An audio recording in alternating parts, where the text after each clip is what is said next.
ఆంధ్రప్రదేశ్ లో విధ్వంసం చేయడమే సీఎం జగన్ లక్ష్యమన్నారు మైలవరం కూటమి అభ్యర్థి వసంత కృష్ణ ప్రసాద్. హైదరాబాద్ లో మైలవరం నియోజకవర్గ ప్రజలకు ఆయన సమావేశం నిర్వహించారు. ఏపీ ప్రజల సంక్షేమానికి చంద్రబాబు సీఎం అవ్వాల్సిన అవసరం ఉందన్నారు. అభివృద్ధి లేని ఏపీలో అడుగు పెట్టాలంటే బాధ కలుగుతుందని వసంత కృష్ణ ప్రసాద్ వాపోయారు. హైదరాబాద్ నగర అభివృద్ధికి చంద్రబాబు పాత్రే కీలకమన్నారు. అమరావతి రైతుల త్యాగాలను సీఎం జగన్ నీరుగార్చారని మండిపడ్డారు.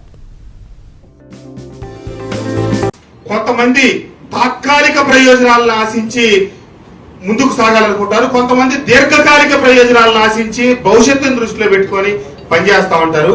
జగన్మోహన్ రెడ్డి గారు ఆలోచన ఇప్పుడు చంద్రబాబు నాయుడు గారు హైదరాబాద్ కి భారతదేశంలో ఈ రోజు ఒక ప్రామాణికమైన గుర్తింపు తీసుకొచ్చారంటే ఆయన ఆలోచన దీర్ఘకాలికంగా ఆలోచించి, మీరు అసత్యాలు ఏమి ప్రచారం చేయవసరలా, చంద్రబాబు నాయుడు గారి ముందు చూపు చెప్పండి, చంద్రబాబు నాయుడు గారి ఆలోచనలు చెప్పండి. అలాగే చంద్రబాబు నాయుడు గారు తెలుగుదేశం ప్రభుత్వ హయాంలో ఈ రాష్ట్రంలో జరిగినటువంటి ముఖ్యమైన కీలక మలుపులని వారి హయాంలో జరిగినటన్నింటినీ గుర్తించమని చెప్పండి, తెలియజెప్పండి, దుష్ప్రచారాలు తిప్పికొట్టండి, సరైన సక్రమమైన సమాచారం అందించండి అని చెప్పి కోరుకుంటూ, నేనందరూ మీ వాడిగానే భావించండి. రేపు మన ప్రభుత్వం చంద్రబాబు నాయుడు గారి నాయకత్వంలో, లోకేష్ బాబు గారి నాయకత్వంలో, పవన్ కళ్యాణ్ గారు ముందు చూపుతో ఈ రాష్ట్ర భవిష్యత్తు కోసం, ఈ దేశ భవిష్యత్తు కోసం నరేంద్ర మోడీ గారిని కూడా కలుపుకొని ఈ కూటమి ముందుకు సాగుతా ఉంది. కాబట్టి ఈ కూటమి విజయం సాధించడం తథ్యం.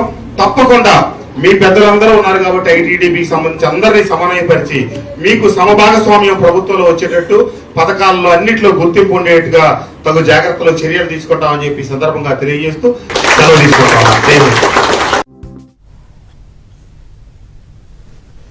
ఆంధ్రప్రదేశ్ లో విధ్వంసం చేయడమే సీఎం జగన్ లక్ష్యమన్నారు మైలవరం కూటమి అభ్యర్థి వసంత కృష్ణ ప్రసాద్. హైదరాబాద్ లో మైలవరం నియోజకవర్గ ప్రజలతో ఆయన సమావేశం నిర్వహించారు.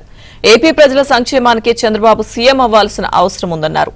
అభివృద్ధి లేని ఏపీలో అడుగు పెట్టాలంటే బాధ కలుగుతోందని వసంత కృష్ణ ప్రసాద్ వాపోయారు. హైదరాబాద్ నగర అభివృద్ధికి చంద్రబాబు పాత్రే కీలకమన్నారు. అమరావతి రైతుల త్యాగాలను సీఎం జగన్ నీరుగార్చారని మండిపడ్డారు.